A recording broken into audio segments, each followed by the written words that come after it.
puedes grabar. ¿Qué te pasó acá? ¿La recostaste así? Acá, que te está todo rojo. Sí.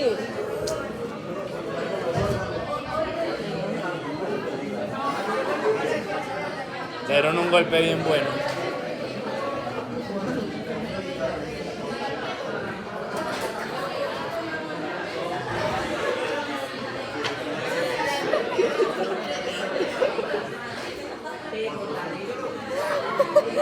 Te vas a partir la espalda.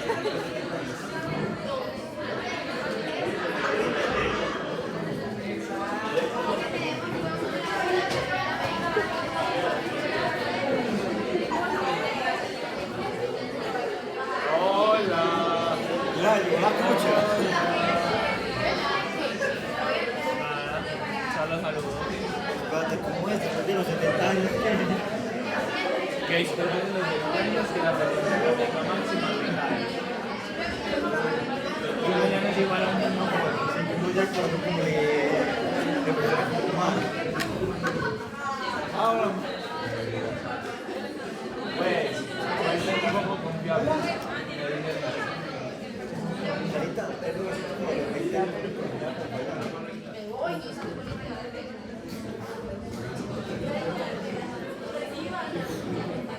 Ahí, regase y Marín, donde se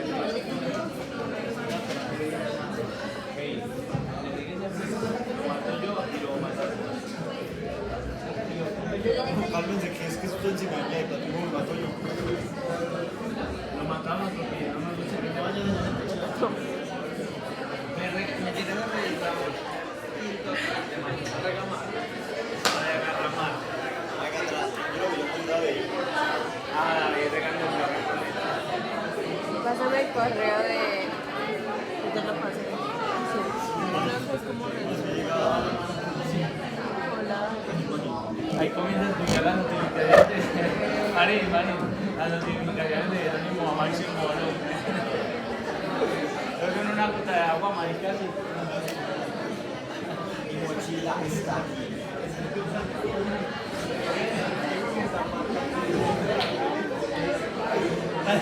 Cuando llega la notificación, ahora me da la agua ahí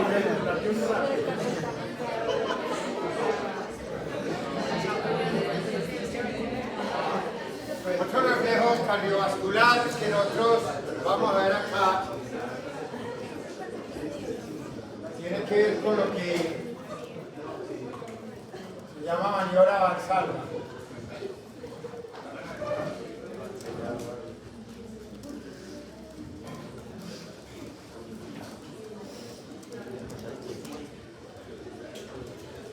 Inicialmente, esa maniobra fue escrita simplemente para igualar las presiones del oído interno con el oído externo. Pero después se le dio alguna aplicación para uso clínico y la maniobra pues dura algunos segundos y se hace de la siguiente manera. Uno le dice a una persona que le pone un clip aquí en la nariz para que no le entre aire para la nariz y la boca, sino por la boca, y hace un intento de botar el aire con la glotis cerrada. Le dice que haga una fuerza, que no mide un manómetro, 40 milímetros de mercurio, y se queda sin botar el aire así. Correcto. Al hacer eso, va a ocurrir las primeras dos fases de Valsalva, que empieza como fase 1 y fase 2, está escrita en romano, y posterior a los 15 segundos le dice al paciente que bote el aire.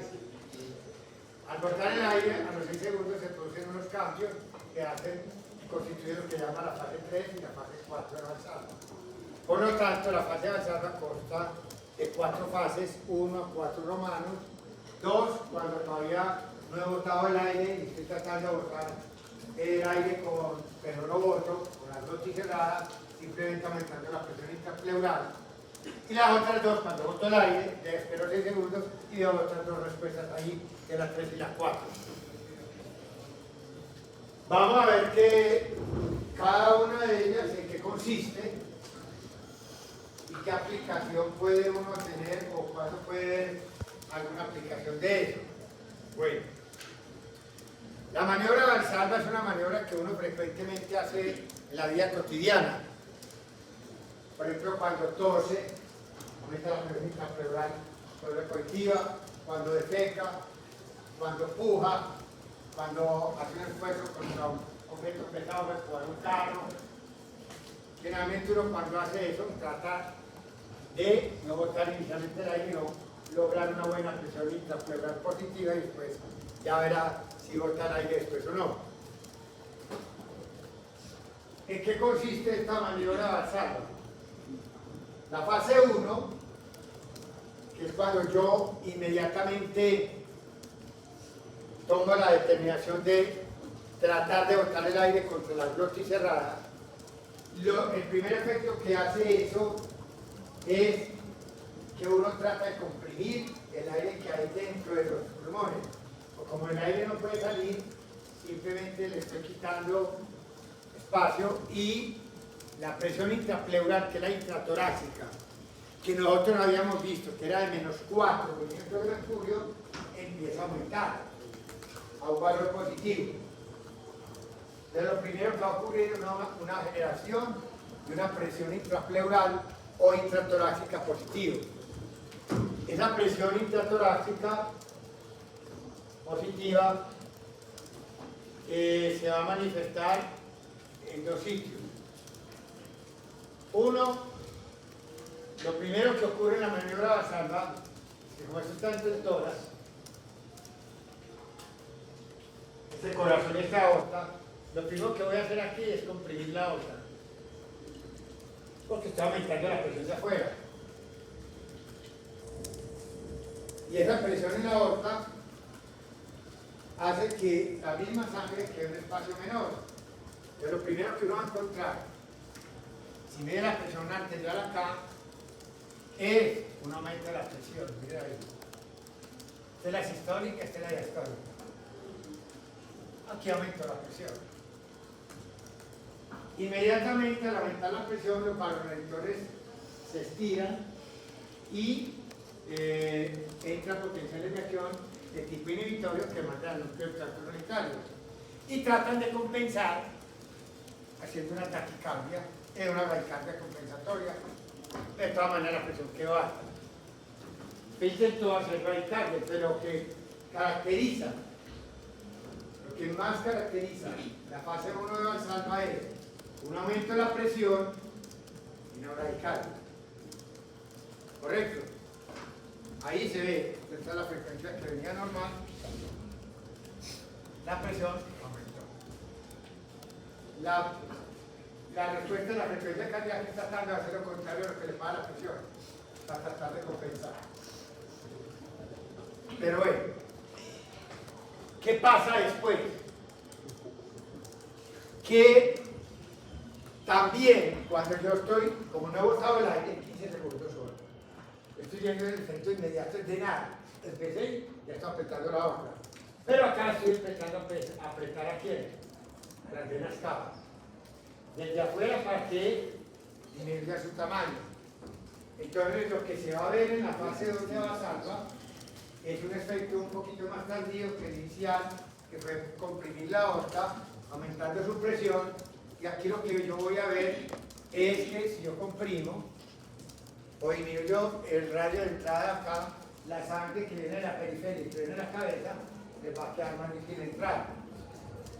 Pero que yo voy a ver en la fase 2 de Valsalva es una disminución en el efector no venoso. Ya que hay una disminución en mi precarga. Y esa disminución en la precarga, como eso va a durar unos segundos, inicialmente la va a manifestar una disminución del gasto cardíaco del ventrículo derecho y después se va a manifestar en unos segunditos después en una disminución del gasto cardíaco del ventrículo izquierdo. Si el gasto cardíaco del ventrículo izquierdo disminuye, esa presión que sigue aumentando en la aorta no va a detectar una buena salida de sangre. porque yo no he quitado la presión positiva, pero lo que sí estoy haciendo es que a la otra ya no le va a pedir la misma cantidad de sangre por disminución del retorno venoso, inicialmente al derecho y posteriormente al izquierdo. Entonces, en ese orden de ideas, lo que veo yo en la fase 2 es una caída de la presión arterial por disminución de la precarga, a pesar de que siga la aorta comprimida. Y como cae la presión, se envían menos números potenciales de acción inhibitorios al núcleo del tracto solitario. ¿Sí o no? Es que hago yo, trato de hacer lo contrario, una taquicardia que compensatoria, mira acá. Taquicardia con hipotensión. La primera era bradicardia con presión alta. ¿Qué ocurre después? Que pasan los 15 o 20 segundos que dura la fase en que yo estoy con glotis cerrada y le digo al paciente, bote al aire. Y espero unos 10 segunditos. Lo primero que ocurre es desapretar la aorta, como lo primero que ocurrió cuando tomé la determinación de empezar la maniobra, era apretar la aorta, que es desapretarla. Y de por sí, el desapretarla es abrir más espacio, una sangre que estaba en poca dirección, pues había disminuido. Entonces, ahí lo que yo veo es una prolongación, otro cuento de la presión, esta es una prolongación de la presión en la fase 3. La caída de la presión en la fase 3 de Valsalva se debe a que yo dejé de hacer presión intrapleural positiva, dejé de empujar, dejé de hacer el esfuerzo que hago yo cuando quiero toser, empujar, hacer algún esfuerzo con glotis cerrada. Ya boté el aire. Ya boté el aire, no hay por qué tener presión intrapleural positiva. Vuelve a estar ¿qué? Negativa, y eso hace dos cosas. Primero, esto ya no lo aprieta, que es lo primero que yo vi. Pues esto queda un espacio, la sangre en un espacio mayor, y listo, la presión cae. Pero acá también, un poquito después va a ocurrir esto, que también se va a manifestar que las cavas van a tener un radio ¿qué? Mayor, porque ya no la estoy apretando tanto. Y eso va a representar que en la última fase de la maniobra de Valsalva se manifiesta ya un retorno venoso aumentado, primero el corazón derecho, con una precarga aumentada, posteriormente a los segunditos al corazón izquierdo, y el corazón izquierdo, aumentando esa precarga, podrá detectar un gasto cardíaco, pero un volumen de eyección mayor, lo que representará que la presión arterial vaya otra vez a ¿qué? Aumentar. ¿Qué va a hacer uno? Una bradicardia compensatoria. La última fase de Valsalva, una franca bradicardia en este caso. O sea que, si uno ve la teoría de esto, para uno memorizarlo, pero si no lo entiende, la fase 1 y la fase 4 tienen bradicardia con hipertensión, la fase 2 y la fase 3 tienen hipotensión constante. Es una manera para una persona que no quiera razonar, que no quiera entender lo que yo le expliqué y que la quiera aprender del examen así porque le pide ayuda al Espíritu Santo, porque la razón no la va a poder. Ella sabe cómo puedes ganar esa memoria, pero así no entiendas. Yo aquí lo doy de esta manera de que gane. Sería muy bueno que entendiera. ¿Correcto? Entonces, esa es la famosa clásica 4 fases de la maniobra de Valsalva. Y eso es importante porque eso ocurre frecuentemente en el ser humano, en fenómenos que está haciendo continuamente. ¿Qué aplicación puede tener eso? Por ejemplo, voy a pasar esto.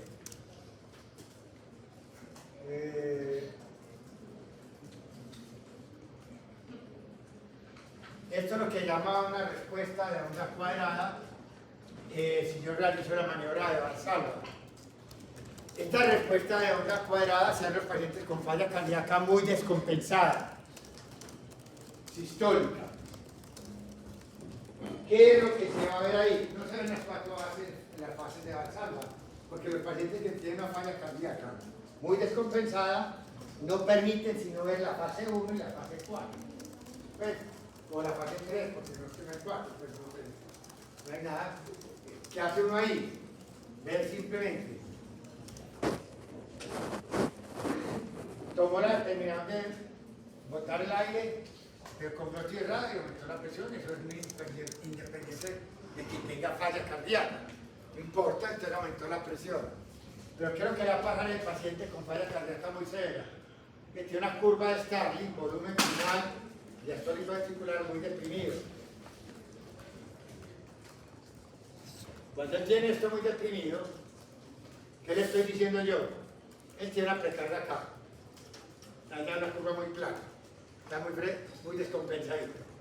Y le dice usted, vea hombre, le va a tipar la otra, se la tipa, pero le va a disminuir el retorno venoso. Segunda fase de Valsalva. Primero, la primera sí la hace. Esta fermenta pleural y le aumenta la presión y le echa fermentó. Pero uno le va a decir después, te voy a apretar esto, y te voy a disminuir el retorno venoso, y el corazón mire lo que dice, ay, gracias a Dios. Yo sigo inyectando ¿qué? Mismo. Yo veo que me haya usted perjudicado porque yo estaba lleno, como una caneca, y me dijeron, ven, no voy a llenar más de caneca, y toma así repleto. A mí, ¿qué me importa usted? Por unos 3 o 4 latidos, no me mande retorno venoso. Para mí mejor me desembaraza de toda esa tonelada de líquido que tengo. Yo tengo una curva muy plana, que eso no me influye sobre mi gasto cardíaco. Si a uno le hicieran una Valsalva con una paranormal, ¿por qué le pasa? Porque si una paranormal está acá, luego le está tirando por acá. Porque le está tomando ¿qué? El volumen final diastólico ventricular. A este parece que le importa estar acá. Por eso él no ve ni fase 2 en ningún momento, no ve una fase 2. No ve una caída del retorno del gasto cardíaco por el aumento, por disminuir el retorno venoso.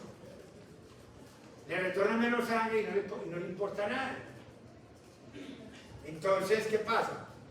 Él sigue así, con la misma presión porque todavía está haciendo ¿qué? Pues el nuevo estado no ha abierto la glotis. ¿Y qué pasa después? Abro la glotis, corto, y se cae la presión en la aorta. Fíjelo.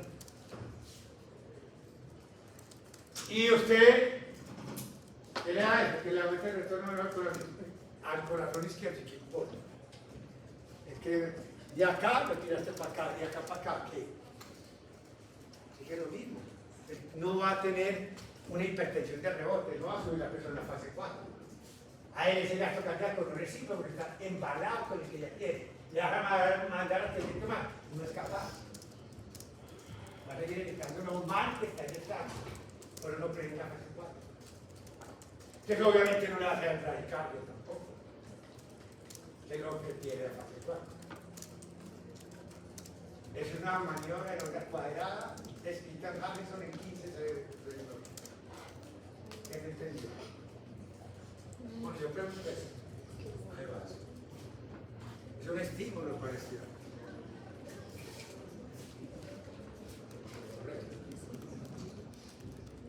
Hay una variante de eso en los pacientes que tienen falla cardíaca no tan llenas, que lo llaman basal intermedio. Como que mi balsa tiene un balsa. Es que, como no está tan lleno de líquido, cae un poquito. Eso sí que le influye un poquito el retorno venoso, porque no está tan lleno, entonces hace una pequeña fase 2. Hacen la 3 cuando sueltan, cuando hacen nunca son capaces de hacer la fase 4. Cuando esto le presente con una fase 2 acá, y que vuelva a 3 acá, pero al mismo nivel, eso es lo que llaman intermedia avanzada, los pacientes de falla cardíaca. A eso no tendré una de esas.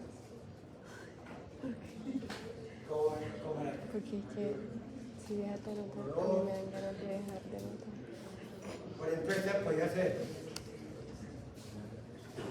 Pero es que supuestamente esto ya era aumentado, que caiga y que vuelva a lo normal. que no presente el rebote de la fase 4 con hipertensión. Yo no tengo esa gráfica, claro. No sé dónde está la gráfica. Voy a ver si me puedo por acá, es posible. No, no la tengo, claro. Bueno, esta está más parecida. Miren acá. Hace fase 1, hace la 2, correcto, y hace la 3 y la 4, que es lo clásico que nosotros hemos descrito al Sandra. Lo que yo les propongo es que hagan la 1, 2, y llegue simplemente aquí a la 3 y no haga rebote. No, pero queda una presión más alta que al principio. Esa sería una ausencia de fase 4, que sería un paciente con una, no podríamos llamarlo de una cuadrada, porque no es nada cuadrado, sino que sería un intermedio, de una respuesta intermedia de un paciente con falla cardíaca no tan severa. Pero las que le van a enseñar de todos los libros para que no hagan bobadas y seamos más prácticos, es la que yo le acabo de decir. Esta respuesta no onda cuadrada es la que le van a molestar a usted. Le voy a decir, ¿cómo se explica esto? ¿Cómo se explica esto? ¿Correcto? ¿Está claro? Uno. ¿Seguro? Bueno, escriba.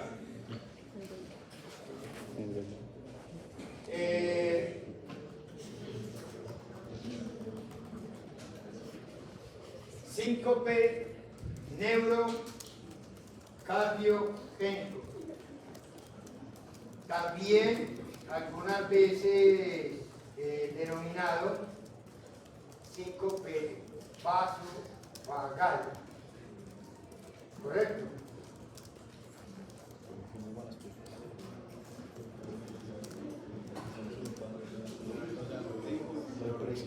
Bueno, ¿qué vamos a ver de ello?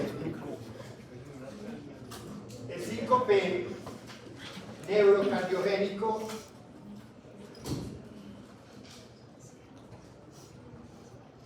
puede ser benigno, pero a veces puede llevar a unos problemas porque uno se desmadre, se cae, se golpea y tiene una accidente cerebrovascular. El síncope neurocardiogénico que se llama vasovagal es de los reflejos más comunes que llevan a síncope.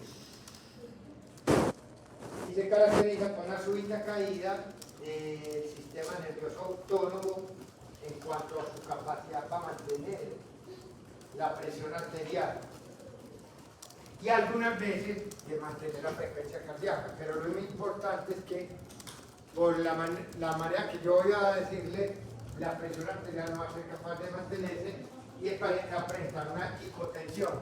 A veces también, pero no siempre, va a presentar una caída de la frecuencia cardíaca y lo llevará al desmayo. El síncope neurocardiogénico tiene un pródromo que avisa como las convulsiones. Generalmente, ¿quién lo alborota?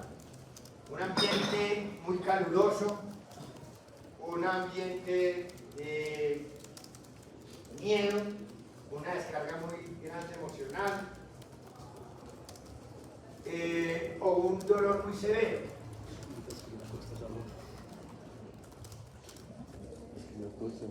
Un dolor muy severo. ¿Qué tipo de dolor muy severo? El dolor severo es aquel, el sistema cardiovascular responde de dos maneras al dolor. El dolor superficial, yo le echo una aguja aquí en la piel, usted le da hipertensión, taquicardia. Le pego un puño entre el suelo, el dolor visceral, el dolor bradicardizante y hipotensión. No me pregunte por qué, porque no sé. No sé qué es eso. Porque eso fue lo que me enseñaron a hablar toda la vida. Es real. El dolor de las vísceras, el dolor de que las vísceras es como guardando el interior del cuerpo que está enfermo, trabajemos despacio, radicalizante, hipotensión. El de afuera es para pensar que alguien lo está agrediendo de afuera, hipertensor y taquicardizante, el buscador de pelea, por dicho. En cambio, uno enfermo, el visceral es como recogido y esperando a que alguien me ayude. Es hipotensor y radicalizante. Al dolor que yo estoy diciendo acá, que se alborota, el síncope vasovagal es un dolor visceral profundo.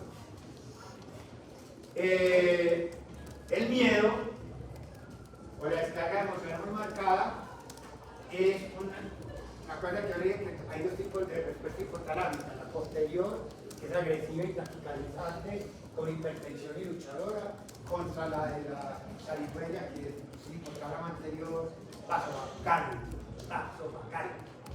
Y eso que nos da emociones intensas, el miedo intenso, el que emana que la persona puede pasar en sangre, o dolor visceral profundo que le ponen en el cuadro. También que es lógico que lo que alborote el síncope vasovagal sea eso. Además, se ha visto que el síncope vasovagal no alborota el denominador común que han encontrado una, ¿cómo dijéramos? Una predominio de permanecer mucho tiempo sentado de pie, ortostasis, no dice, ortostasis.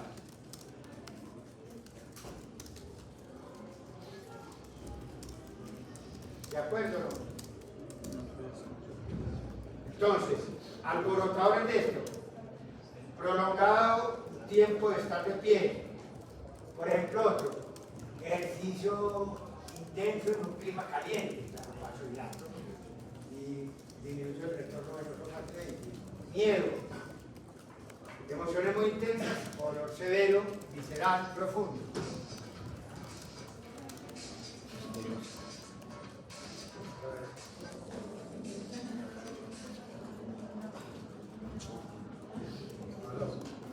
Miedo, lo primerito fue el Bueno, entonces, ya vamos para allá.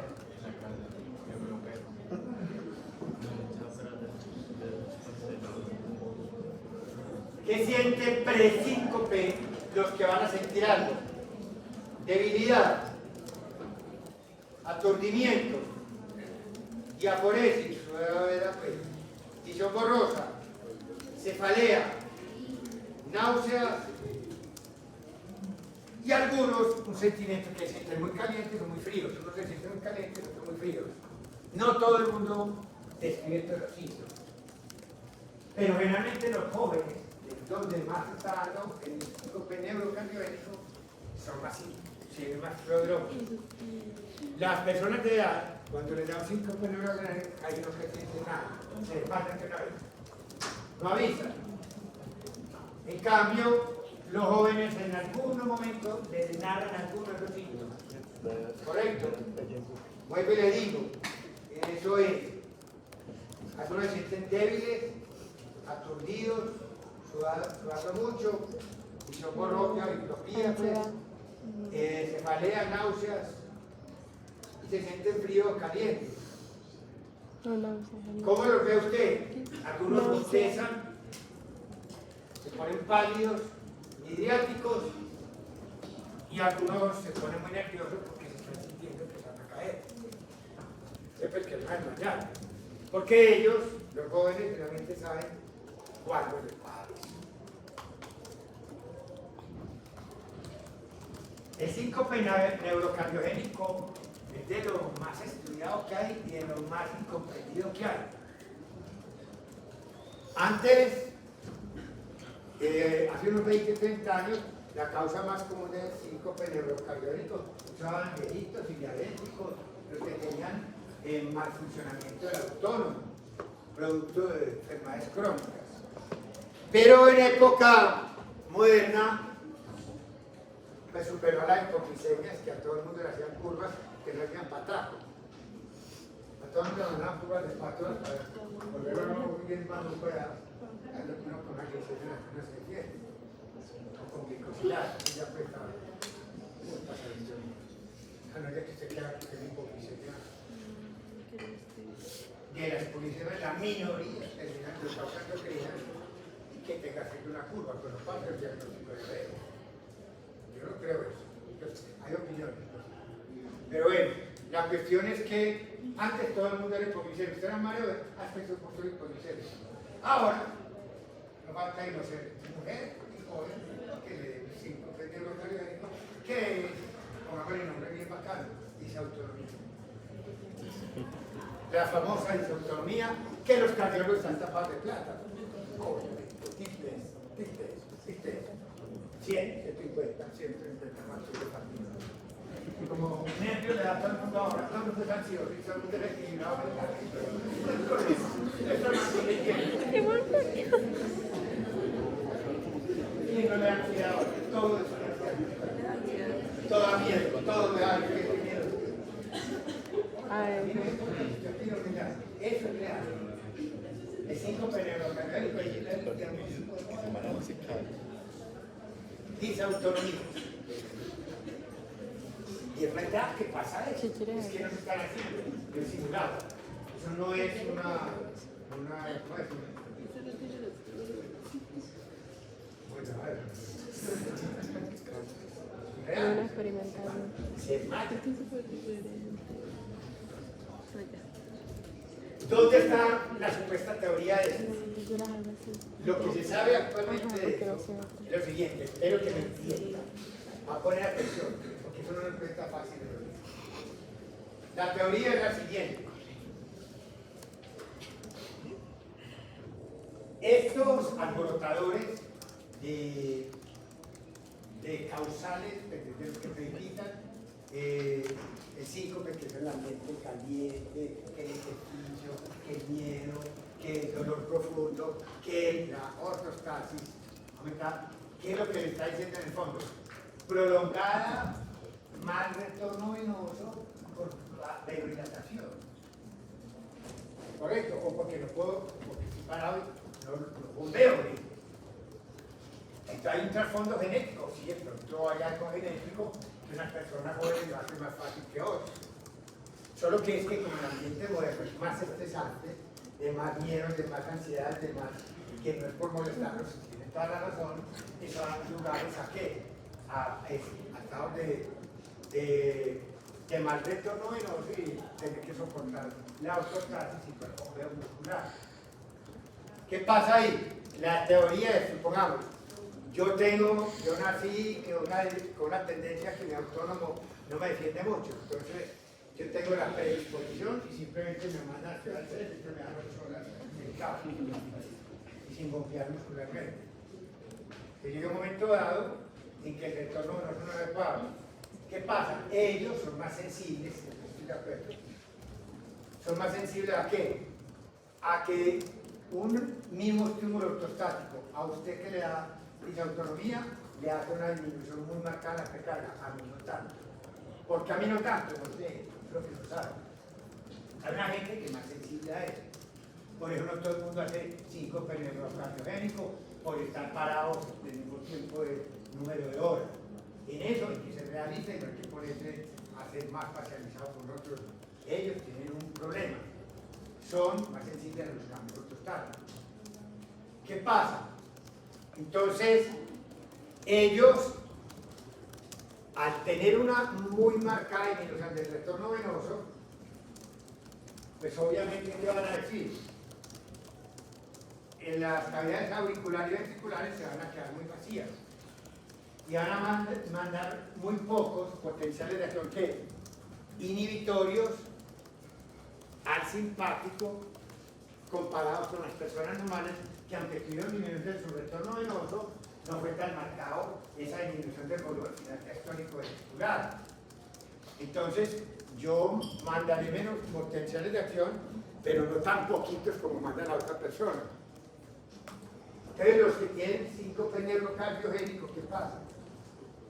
Su núcleo de extracto solitario dice, no hay sangre. Estamos en una situación gravísima. Disparemos brutalmente el sistema nervioso que es simpático. Y el sistema nervioso simpático se dispara brutalmente a comparación con lo mismo que a mí se me va a disparar, que se me dispara menos, pues se me dispara. Porque todos estamos de pie. Estamos comparando un disautonómico conmigo en la misma situación de horas fue disparado. Este está mandando un mensaje de muy pocos potenciales de acción inhibitorio. Yo también estoy mandando menos, pero no tanto como él. Estoy descargando, por lo tanto, a partir del núcleo de extracto sanitario muy distintos los dos sistemas. En uno se manda una sobrecarga simpática de adrenalina o de noradrenalina y en el otro no tanta. ¿Qué pasa con esta persona? Que ahí viene la otra parte que la gente no entendía. Los receptores cardiovasculares no solo responden a estiramiento, sino que responden a tensión. Y como el simpático constriñe, aprieta el músculo cardíaco, en la persona disautonómica mucho más fuerte que el que no tiene esa autonomía, que también apretó. Y entonces derecho a apretar, pero menos que el otro porque la descarga de noradrenalina fue igual. Los dos descargan noradrenalina, pero uno más que otro, porque ahí se cree que ahí está el trasfondo genético de la persona que con la tendencia a esa autonomía, que es mucho más sensible a esos cambios. ¿Qué hace entonces? Al aumentar la tensión, abre canales de estiramiento, pues los jala retorcidos y le entra ¿qué? Sodio y manda el disautonómico mucho más número de potenciales de acción que inhibitorios de los que yo mando normalmente, porque yo no soy disautonómico. Entonces el disautonómico está mandando un montón de potenciales de acción inhibitorios como diciendo que está hipertenso y no tiene bolemia. El núcleo del tracto solitario obedece y dice, a usted me mandó mayor número de potenciales inhibitorios, estoy hipertenso y ni vamos al simpático de una manera brutal. ¿Y qué hace? Frena el simpático, ahora el parempático, paso vagal, paso de paso, paso dilatador, por deficiencia de simpático vasoconstrictor y donde el vago sea buen vasodilatador. Te da una caída brutal de la presión arterial y el hipotensión lo que lleva al síncope. Se supone que uno debería, antes de la caída de la presión arterial, hacer taquicardia y no la hace. Muchos de esos a la vez, el que está en hipotensión sigue bradicardia, para colmo de males. O sea, como que no le responde el organismo a esa caída de la presión arterial. Esa es la teoría actual que se da de eso. ¿Qué se ha propuesto para diagnóstico de eso?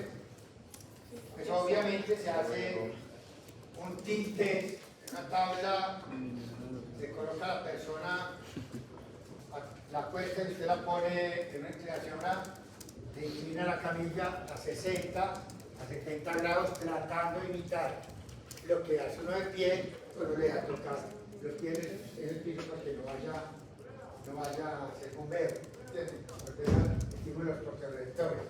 Lo pone ahí y lo deja 20 minutos, entonces no le está permitiendo un nuevo muscular, lo que espera es que de la hipertensión y ojalá con radical. Hay unos que le da hipertensión y no le da radical, por supuesto, es hipotenso, y eso es positivo. Correcto. Si a usted no le dio nada, pues algunas veces la historia es muy sugestiva y le dan como un vasodilatador, pues, para provocarle todavía más efecto ortostático, a decir, reproduce los síntomas. Bueno, el hecho es que suponga que usted salió disautonómico. ¿Qué va a hacer usted por él para ayudarle a eso? A ver, los disautonómicos tienen una historia muy clara. Ellos a veces creen que se han aliviado porque para 6 meses sin tener ningún problema. Y después tiene una racha que es cada clase de racha. Nosotros teníamos acá que algunos, duró como 4 veces, desde el semestre viene y el último ese de marcó como 5 veces. Ya había una crisis de autonomía, ya había estado diagnosticado por un cardiólogo, muy bien hecho el examen, con un dispositivo. Pero esa persona no le gustaba tomar medidas terapéuticas por varias cosas que le voy a decir. Primero, ¿cuál sería el mejor tratamiento? Contracciones isométricas de las manos y de los pies, de los músculos de la mano y de los pies, como un método para tratar de abortar el síncope, porque yo lo que hago es escurrir mis venas para que le llegue precarga y que no vaya a ser el reflejo tan macabro. ¿Cómo se inició el reflejo? Porque llegó muy poquita sangre y y mandé muy poquitos potenciales de acción inhibitorio. Después fue que la descarga hepática la que me dio lo contrario, que me hizo un estímulo como el hipertenso y después como el de Noyer. Pero la clave es que desde el principio no permití que el retorno venoso sea bien lento. Entonces se le aconseja a esa persona que si está en una clase, si él pudiera contraer por lo menos los músculos de la mano, los pies así fuertes, los de la 10 por ahí 30 segundos, tiene un buen porcentaje de abortar los episodios. Las manos necesitan como más fortaleza, como 3 minutos, yo creo. De todas maneras, ellos aprenden a hacer eso y pueden abortarlos de esa manera. Lo otro que uno puede decirle a ellos, si no vale plata, es algo muy agradable. Que coma bien salado, que tome bastante líquido. Que coma toda la sal que más pueda y que pueda, pues, por lo menos en la mañana 2 litros de agua. Y sal para que aumente la bulimia. La bulimia, pues sodio y agua, le dan bulimia al paciente. Y de pronto así no tiene tanto secuestro en la unión inferior por lo menos que sea mínimo 2 litros. Si se puede más, que no hay ningún problema. Más o menos 7 gramos de sal en la sal. 2 litros de agua en la mañana, seguida. Y después que le dicen por la tarde, no, que tome el líquido para que mantenga la orina clarita. Usted sabe cuándo la orina es clara y cuándo es más oscura. Se está diciendo que tiene buen estado de hidratación, pero la orina es bien clara. Lo mínimo que tome 2 litros, ya he dicho al día. 7 gramos más o menos de nacer, con lo mantiene una buena bulimia para tratar de que no se repitan mucho esos episodios, que son muy malucos. Tercero, que puede haber uno hacer también ahí importancia. Ya empezaron, entonces ya empiezan otras medidas que son de drogas.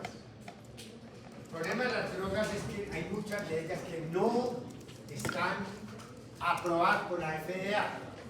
La FDA, pues, la que da todo el permiso a los médicos de farmacología.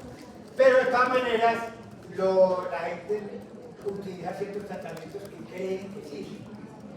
Uno de ellos es el beta-bloqueador, los estados regulares hongos, algunos específicos, otros no. ¿Cuál sería el propósito, muchachos, de dar un beta-bloqueador? Un beta-bloqueador lo que estaría diciendo es para evitar esa respuesta inotrópica positiva que hace el paciente una vez envíe pocos potenciales de acción al núcleo del tracto solitario. Los roncados no son muy buenos, es muy dispar los comentarios en cuanto a eso. O sea que tenga en cuenta eso. Se me olvidó otro, una que sí le sirve, se me había olvidado. Al paciente recomendarle que haga ejercicio físico, porque el ejercicio le va entrenando el sistema muscular de bombeo y entonces se vuelve más eficiente. En un momento dado, no puede ser más fácil cuando esté empezando a creer que le va a dar un ataque de presincopado. Entonces, si el paciente tolera, no tiene que ser un deportista excepcional, que haga un ejercicio para que vaya entrenando el sistema muscular, pues sería muy bueno que lo pudiera hacer. De drogas, beta-bloqueador, entonces, ya sabemos que no tienen unos resultados demasiado buenos. Y otro alarido de la moda era un fludocortisona, es un mineralocorticoide. Fludocortisona, un mineralocorticoide sintético que causa retención de sodio y secundariamente de agua. Es como ha tomado agua que con droga. ¿No es cierto? Eso va a expandir el volumen del ser humano y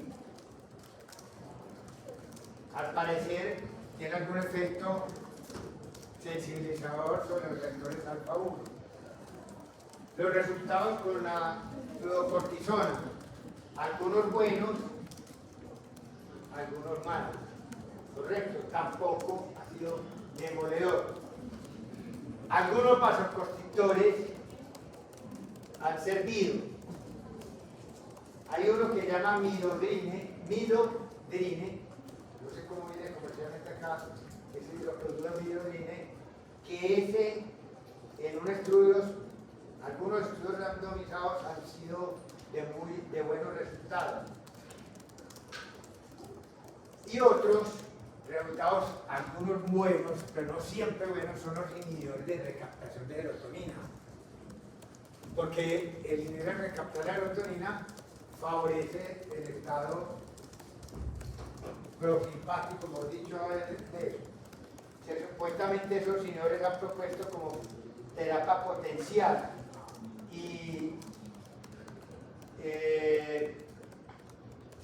en algunos estudios han dado buenos resultados. Entonces es bueno de pronto explorar algunos niveles de recaptación de serotonina porque es que supuestamente regulan el simpático. Ahí le dejo la duda. De otras terapias, en cuanto al síndrome síncope neurocardiogénico, muchachos, verdaderamente sí hay nada que hacer. Eso es lo poquito que hay de eso. El hecho es que alguna gente se mejora, mucha gente se mejora con varias de esas medidas de eficiencia de varias. Hay una gente que le sirve una cosa, a otros le sirve otra, y a otros no le sirve nada, entonces no tiene que llegar a buscar que les pueda ayudar. ¿Correcto? Eso, en cuanto a ese síncope neurocardiogénico, que es lo que llamamos, algunos llaman disautonomía, y que se diagnostica con ese dentis test. Bueno.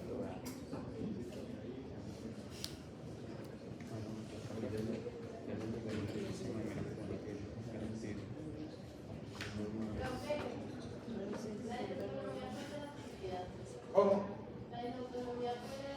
Sí. No sé. Parece que no nació con eso. Correcto. No digo mentiras. Pero que hay gente que nació con eso, pero no simplemente es hereditario. Es toda la razón. Pero es que vean, se está preguntando de una enfermedad que nadie casi sabe eso. Todo el mundo habla de eso y nadie sabe bien. Le di la teoría más acertada de lo que creen cómo produce, pero si eso siempre es hereditario, no, eso hay mucha pelea ahí, todavía eso no se claro. O sea que eso no se conoce todavía mucho. Respuesta a la inmersión. Lo que llamaban antes la respuesta de buceo, diving. El reflejo de inmersión o diving. ¿En qué consiste eso? Tiene un reflejo, lo llaman el de buceo, diving, inmersión de la cara.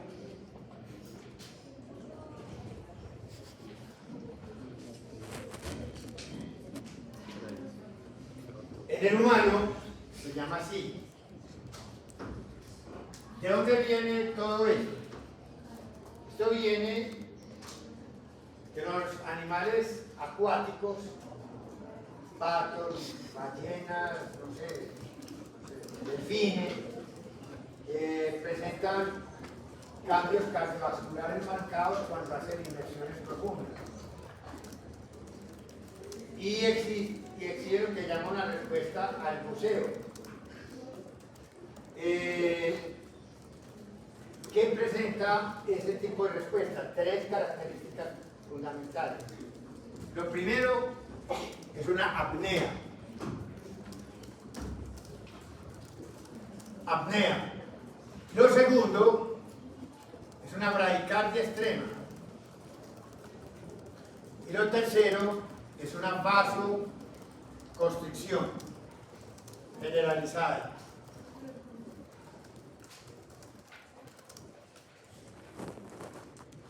una respuesta bastante interesante porque esto es estimular el simpático y esto es estimular el vago. Ahí se demuestra que yo puedo tener respuestas selectivas en unas partes del cuerpo predominando uno y en otras predominando otro. ¿De acuerdo?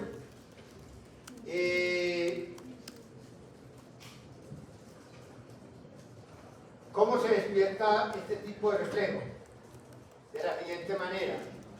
Se encontró inicialmente que era mediada por el trigémino, que es el que inerva sensitivamente la cara. Y especialmente aquí en globos oculares, aquí en las fosas nasales, son muy buenos estímulos para eso. O sea que la vía aferente es el trigémino, la vía eferente es el vago, o el vago radical. ¿Cómo demostraron que era la cara en otra parte distinta del cuerpo? ¿Cómo demostraron que este reflejo daba más en agua fría que en agua que no fuera fría? Primero, para demostrar que ven a la cara, pues hicieron el reflejo sin nada en la cara, hicieron inmersión en agua fría y dio el reflejo de bradicardia y eso. Cuando usted lo utiliza con una careta esa de buceo, el reflejo no se despierta, porque no está tocando el trigémino. Muy buena zona de sensibilización. Eso es lo primero. Lo segundo, porque tiene que ir agua fría, de pronto porque nosotros venimos alguna vez en un desagüe que fuimos anfibios, que salimos a la tierra después. El ser humano no olvida que alguna vez fue animal del agua que salió después. Pero el ser humano modificó la respuesta, porque los animales que son de agua, ellos pueden hacer inmersión de todo su cuerpo y su cara en agua fría y hacen este reflejo perfecto. El ser humano no lo hace tan perfecto y no lo hace en la cara. De hecho, cuando usted se mete en una ducha fría y se moja lo que no es cara, lo que hace, apnea. Lo que hace es respirar, ¿no? Y sale y ahí dispara. Ya está aquí casi perfección. Dale ahí, cara. Así, vaya, usted vaya ahora a meter agua fría en la casa y me cuenta el día. Correcto. Entonces, el ser humano modificó esa respuesta. No le quedó sino la respuesta en la cara. Lo del cuerpo es totalmente al revés. Esto no da taquicardia y hipertensión. Se moja el resto del cuerpo en agua fría y le da taquicardia con hipertensión. Lo que no le pasa al animal de mar, pues al que está viviendo allá, que tiene que estar a toda hora sumergido. Imagínate ando por acá señal de bradicardia con hipertensión, pues los redes de acá, no sé, al revés. Entonces, ¿qué es lo que busca el animal subacuático con esto? Es lo que busca es, incluso a los músculos respirados esqueléticos, cerrarles un poquito la entrada, porque como se mete bajo el agua y le va a faltar el oxígeno, él tiene que ahorrar oxígeno y debe hacer una circulación entre corazón, cerebro, corazón, y para no alegar el resto del cuerpo, sino lo mismo. A todo lo otro lo va a negar, menos al corazón y el cerebro. Las coronarias no se van a vasoconstricir, ni tampoco se van a vasoconstricir los vasos cerebrales. En un intento que el poquito oxígeno que hay, que meterse bajo el agua, que es asfixiarse es que le empieza a faltar uno de oxígeno, y empieza a aumentar el CO2, pues lo que yo busco es, lo poquito que hay hasta que estén premiados el cerebro y el corazón, a decir un rato más. Cuando usted se le va agotando todas esas reservas, pues obviamente esos animales están dotados de una manera, primero tiene unos almacenes de oxígeno en los tejidos muy grandes, y segundo tiene unas PO2 que usted no sería capaz de vivir. Hay animales como, creo que las ballenas tienen presión arterial de oxígeno de 10 milímetros de mercurio, pero no tiene 100. Con eso, materia hipóxica, pues consume un poquito. Entonces tienen una adaptación o evolutiva a vivir debajo del agua. Uno nunca se la capa de unos minuticos de pronto haciendo, no sé, un libro, la vaina, ya aguantando bajo el agua. Bueno, la cuestión es que eso es una defensa que tienen ellos para ahorrar oxígeno bajo el agua. De todas maneras tienen que movilizar, pero los músculos esqueléticos están muy bien irrigados. Cuando ya le está acabando el oxígeno, el animal sale del agua, brinca, ¿cómo cae? Con la cola. Ustedes son de clase con la cola. Y tampoco es que los definen van a saludar a ustedes, que gritan, no son buenas lenguas, es que sean muy buenas lenguas. Es que hay como me saludó, que tienen tan educado. Si no sale de asfixia, si usted mete un pato, más de 15 minutos van a una boba. Un pato con una nada. Un pato dura 15 minutos a volar. Un pato con un dedo. Entonces hay que las ballenas son las que duran inmensas 2 horas, pero las 2 horas no vienen a salvar a usted. Vienen a hacer qué? A coger aire otra vez y a acabarse otra vez. Cuando ellos tienen la reconstrucción marcada, hacen isquemia. ¿Correcto? Hiperemia reactiva. Cuando ellos salen acá, hacen vasodilatación brutal, toman aire y vuelven, que van a estar 2 horas. Otros se acabarán menos de acuerdo a lo que su capacidad que tengan el cuerpo. Pero eso de educar es que a los animales acuáticos que son muy nobles, yo creo que eso es que me hacen vivir. Me saludó a una ballena blanca,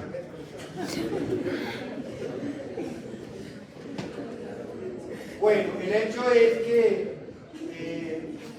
eso lo llama como la respuesta que tiene el animal para evitar que se asfixie, que supera unos caiga en todo y la presión arterial de oxígeno se vaya a aumentar de una manera brutal. Entonces, ahí le dejo la inquietud si usted cree en eso. Lo otro, respuesta a la alimentación, se llaman feeding, alimentar. La respuesta a la digestión, y esto tiene que ver con la circulación extraña. Cuando usted se pega una comida abundante, el tracto gastrointestinal, vaso, páncreas, hígado, que todo eso está irrigado por la mesenterica superior, por la mesenterica inferior, por la celíaca, todo eso. Dependiendo de la cantidad de alimento, de lo intenso de su comida, va a presentar una vasodilatación en esa, lo que llamamos una hiperemia, de mucha sangre en la mucosa, del tracto gastrointestinal en general. ¿Quién alborota esa hiperemia? Tenemos con Carlos Aníbal, que hay ciertas hormonas como la gastrina, la colestoquinina, que son vasodilatadores. Y además productos de la digestión como la glucosa, los ácidos grasos, son también promotores de vasodilatación por distensión que producen distensión de los vasos localmente. Y también de los pocos terrenos donde el vago es buen vasodilatador es en la mucosa de todo el tracto gastrointestinal. El vago, para uno no salir frustrado, el vago es muy buen vasodilatador solo en unas 3 partes del cuerpo. Mucosa del tracto gastrointestinal, saliva y tracto genitourinario. Ahí yo puedo lograr buena vasodilatación con el parasimpático. Bueno, no lo llaman los parasimpáticos, porque es que cuando estamos hablando de genitourinario estamos hablando de CO2 de 3 4, deberíamos hablar de parasimpático. Porque el vago no va a estar, sino estar con un transverso. Pero todo lo que es útero, vagina, ¿no es cierto? Todo eso puede tener una reacción vagal, parasimpática, y no podemos negarlo, que que no es vagal, perdón. Es decir, la elección en el ser humano es ese 0,64 y no es el vago. Nadie tiene una elección con el vago. Tiene una elección con el 0,64 que es parahepático, sano. Y su mediador principal es el oxígeno. Correcto, que es el específico, que es el que inhibe la fosfodiesterasa 5 para no degradar el específico. Bueno, el hecho es que en esas zonas, si yo quiero vasodilatar, el parahepático es el que lo hace. Entonces la otra pregunta es, si yo no estoy hablando de extracto genitourinario, si no estoy hablando de mucosa de extracto gastrointestinal, ni de saliva páncreas, pues, por ejemplo, ¿cómo hago para vasodilatar en el resto del cuerpo? Si no hay bajo. Por ejemplo, una coronaria no se vasodilata con bajo. Con el parahepático. Un sistema pulmonar no le para bola ni siquiera al parahepático, no tiene ningún efecto en el corazón pulmonar. Entonces uno dirá, ¿cómo hago yo para vasodilatar en la mayoría del cuerpo donde no existe parahepático vasodilatador? La respuesta es muy clara. Lo puedo hacer de otra manera. En algunas partes con el simpático vasodilatador, que es el beta 2, está el músculo esquelético, hígado y coronaria, que tampoco es todo el organismo, y el resto de veces, ¿cómo voy a vasodilatar yo? Bloqueando los alfa 1. El principal mecanismo para vasodilatar en todo el cuerpo general, si usted me quiere pedir un balance, bloqueando los alfa 1. Después, estimule los beta 2, o estimule el parahepático donde funcione, que no funciona en todas las partes del cuerpo, para que no vaya a quedar con ella que es muy teso. La mejor manera, lo más común que usted va a encontrar en farmacología y de la forma de venir, de vasodilatar, es que bloquea un alfa 1. El otro, con la llave beta 2, no hay sino beta 2, es parte, pero es que hay que aprender eso. Músculo, esquelético.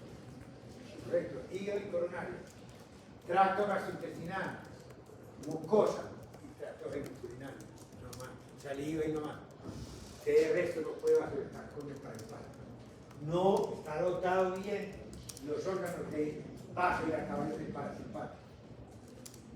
Y no estoy diciendo que el parasimpático no sea importante sobre el músculo liso de otra cosa que no sea un vaso. Ejemplo, yo no vasodilato los vasos de los bronquios con el vaso, pero yo si hago broncoconstricción en el músculo liso que rodea a los bronquiolos, eso lo queda largo. Es muy distinto. En el músculo liso de los bronquios que los vasos de los bronquios. Ah, pues que los vasos están en los bronquios, joder. Las ganas todas, pues. Los bronquios también tienen músculo liso que los rodea. Eso responden bien al parasimpático. Son broncoconstrictores. Pero un vaso sanguíneo que le vaya a dar irrigación con bronquio ni se trotea de risa con que el vago esté disparado, no le importa. No le hace absolutamente nada. ¿De acuerdo? Entonces,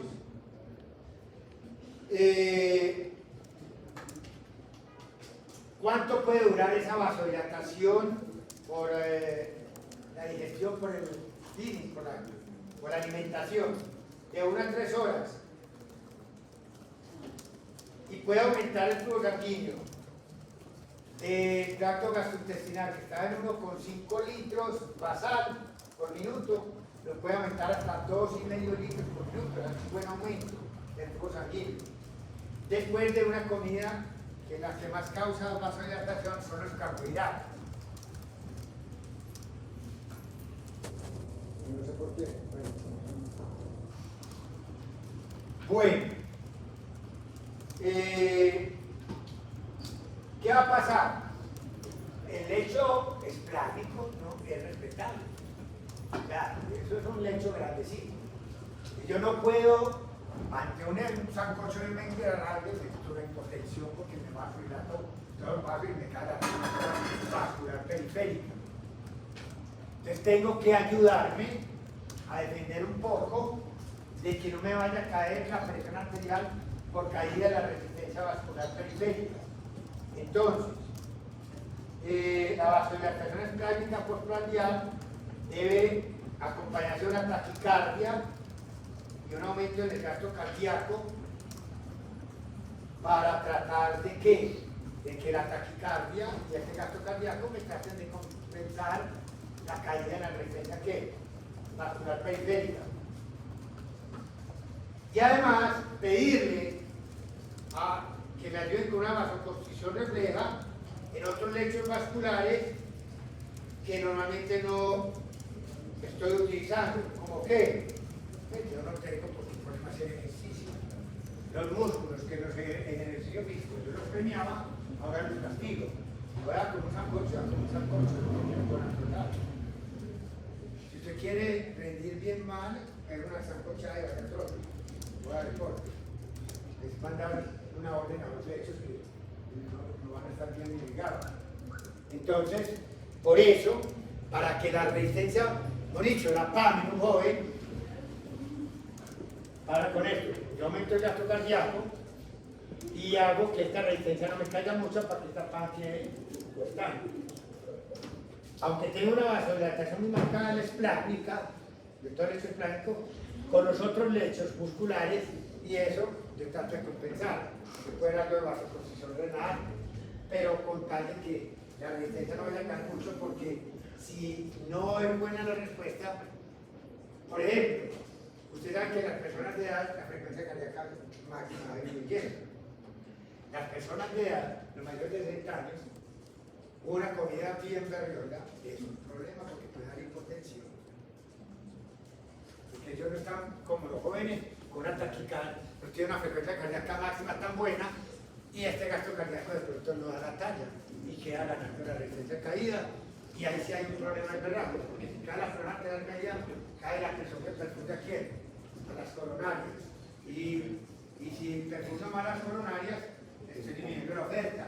Si la oferta disminuye, de pronto, la demanda en ese momento es mayor que la oferta, entro en isquemia, una isquemia coronaria y después de un infarto, o se llama angina postprandial. Angina postprandial. Puede caer en angina, hay gente que te infarta, y en el abuelito de uno, esa comida es más moderada. Uno tiene capacidad para defenderse de una comida. Una comida es un ataque agresivo cardiovascular. Esto requiere un reflejo cardiovascular. Un joven lo hace naturalmente, uno no le cae la presión. Puede comer como una marrana, lo que sea. Una persona que tenga limitaciones coronarias, que no tenga capacidad de aumentar la frecuencia cardíaca máxima, porque ya tiene 70 años. Es lo mismo. Es lo mismo. El gasto cardíaco no puede estar marcado. Si se pega una pipa a la comida grande, hace una vasodilatación muy grande, cae mucho la resistencia y no vuelve a compensar con lo otro. Y entonces da una hipotensión postprandial, o sea, lo que llamamos una angina de pecho postprandial. O sea que la angina de pecho, por lo tanto, la única manera la manera de lograrlo no es únicamente ejercicio, a veces comer, una excitación, un susto, una mala noticia, una descarga simpática, todo lo que aumente que, en el fondo, la demanda del ser humano es una cosa que es muy agresiva en ese sentido. ¿Correcto o no? Yo quise comentar. Ya, por favor. Hasta luego.